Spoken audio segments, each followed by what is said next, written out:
Hello students, तो आज हम बात करेंगे बिजनेस लॉज के इम्पॉर्टेंट क्वेश्चंस के बारे में, बीकॉम प्रोग्राम वालों के एंड ऑनर्स वालों के। ठीक है, तो इसमें क्वेश्चन के साथ साथ मैं बहुत कुछ समझाने भी वाली हूँ, तो पूरी देखना और पूरे ध्यान से देखना। ठीक है, तो हम पहले बात करते हैं कि हमारा जो थर्ड यूनिट है उसमें हमारा क्या इंपॉर्टेंट है। देखो, थर्ड यूनिट में हमारा contract of indemnity, contract of guarantee, bailment and pledge, ये हमारा इंपॉर्टेंट है। ठीक है, इसके अलावा अगर आ सकता है तो हमारा एजेंट का आ सकता है, और एजेंट के क्वेश्चन में हमारे duties and rights toward principal आ सकता है, और एक रेटिफिकेशन आ सकता है।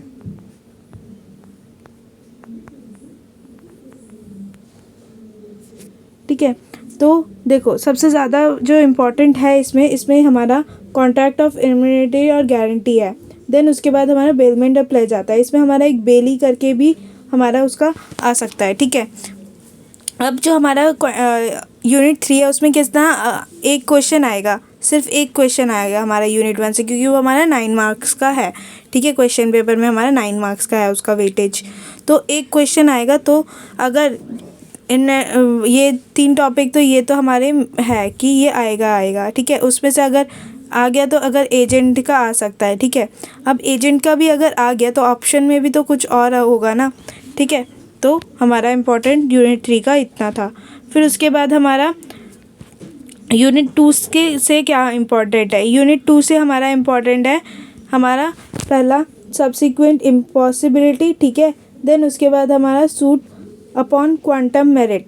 ठीक है, फिर उसके बाद हमारा आता है कॉन्टिंजेंट कॉन्ट्रैक्ट। ठीक है, और उसके बाद तुम अगर आएगा तो हमारे डैमेजेस से क्वेश्चन आ सकता है, या फिर कोई अदर आ सकता है। ठीक है, मतलब इसमें हमारा क्या, हमारे केस लॉज आ सकते हैं कि हमारा किसी को स्यू करना है।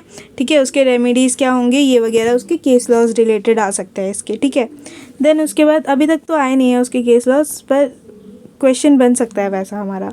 ठीक है, देन उसके बाद हमारा यूनिट 1 से, यूनिट 1 में देखो, यूनिट 1 में ना सब कुछ इम्पॉर्टेंट है। ठीक है, तो मैंने कुछ जो मोस्ट इम्पॉर्टेंट्स है वो मैंने यहाँ पे निकाले हैं। ठीक है, तो हमारा void agreement, illegal agreement. Void agreement में हमारे सारे के सारे जितने भी हमारे वॉइड है वो सारे, जैसे हमारा रिस्ट्रेंट ऑफ ट्रेड है, रिस्ट्रेंट ऑफ मैरिज है। ठीक है, हमारा कंटिंजेंट कॉन्ट्रैक्ट है, इम्पॉसिबिलिटी वाला है। ठीक है, वॉइड अग्रीमेंट में हमारे सारे इंपॉर्टेंट है, इलीगल अग्रीमेंट्स और valid contract and voidable contract, और हमारा माइनर और ल्यूनाटिक्स। इसमें से क्या आता है, हमारे केस लॉज बनते हैं।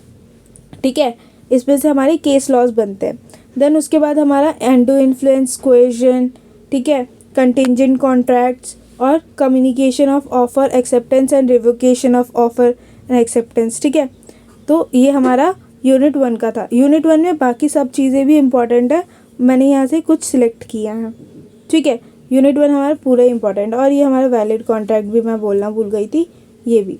ठीक है, अब देखो कि यूनिट 1 में हमारे यहाँ पे देख रहे होगे, इसमें यूनिट 1 से हमारे सबसे ज़्यादा केस लॉज आते हैं। ठीक है, अगर आते हैं तो यूनिट 1 से ही आते हैं। तो मैं एक वीडियो बनाऊँगी, उसमें मैं सारे के सारे केस लॉज दिखाऊँगी, कैसे उसको आंसर करना है। ठीक है, आंसर के साथ जो क्वेश्चन आए हैं एग्ज़ाम्स में, लास्ट 5 ईयर्स में एग्ज़ाम्स में आए हैं वो क्वेश्चन दिखाऊंगी, और उसमें कैसे आंसर करना है वो भी दिखाऊंगी उसके आंसर्स के साथ। ठीक है, तो वो भी देख लेना इसके बाद। देन उसके बाद हमारा 4th यूनिट है।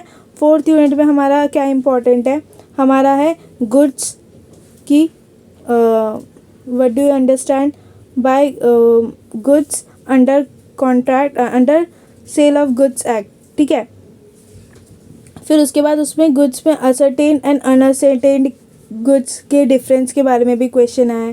देन उसके बाद contract to sell and agreement to sell का डिफरेंस हमारा आया है। देन उसके बाद हमारे कंडीशन एंड वारंटीज़ क्या है हमारे सोगा के।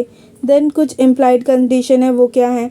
देन उसके बाद हमारा अनपेड सेलर बहुत इंपॉर्टेंट है, अनपेड सेलर का पूरा पढ़ लेना। ठीक है, उसमें हमारे जो ज़्यादा आता है वो हमारे अनपेड सेलर के राइट्स क्या हैं हमारे, और अगेंस्ट किसके, गुड्स के एंड अगेंस्ट बायर के। ठीक है, फिर उसका अनपेड सेलर का राइट ऑफ लीन क्या है, right of stoppage in transit क्या है। ठीक है, देन उसके बाद हमारा बायर के रेमेडीज़ क्या हैं अगर सेलर हमारा ब्रीच कर देता है कॉन्ट्रैक्ट तो।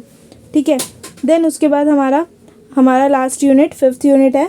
5th यूनिट में हमारा इम्पॉर्टेंट है conversion of partnership and private company into LLP, ठीक है। देन उसके बाद इनकॉर्पोरेशन ऑफ LLP।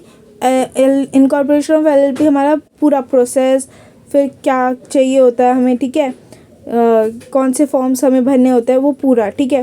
देन उसके बाद डेजिग्नेटेड पार्टनर्स के क्या राइट्स होते हैं, क्या एलिजिबिलिटी होती है हमारे डेजिग्नेटेड पार्टनर्स के बनने के, क्या उनके राइट्स होते हैं, क्या लाइबिलिटीज़ होती है, ठीक है, सारा कुछ।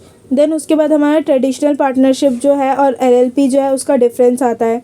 LLP और लिमिटेड लाइबिलिटी कंपनी का डिफरेंस आ सकता है, विसल ब्लोइंग पावर का आ सकता है, ठीक है। देन हमारा tax assessment, taxation of LLP आ सकता है, चेंज ऑफ रजिस्टर्ड ऑफिस आ सकता है, provision for name of LLP कि LLP के नाम चूज़ करने के लिए उसको क्या क्या मिलता है, ठीक है, और क्या चीज़ मतलब कितने दिनों में उसको नाम लगाना पड़ता है, हर चीज़ जितने भी हमारे LLP के प्रोविज़न है वो सारे, ठीक है। तो मतलब हमें ज़्यादा पढ़ना क्या है इसमें, ये पढ़ना है हमें, ये पढ़ना है हमें, ये पढ़ना है, ये पढ़ना है पूरा, ठीक है, और ये पढ़ना है हमें tax assessment, taxation of liability, ठीक है। ये इसमें से मतलब आ जाते हैं क्वेश्चन। और सबसे ज़्यादा ज़रूरी है, सबसे ज़्यादा इसमें से आता है conversion of partnership private company into LLP, ठीक है। तो ये था हमारा इम्पॉर्टेंट क्वेश्चन। फिर उसके बाद मैं केस लॉज वाली वीडियो भी ला रही हूँ, तो वो भी चेक कर लेना, ठीक है।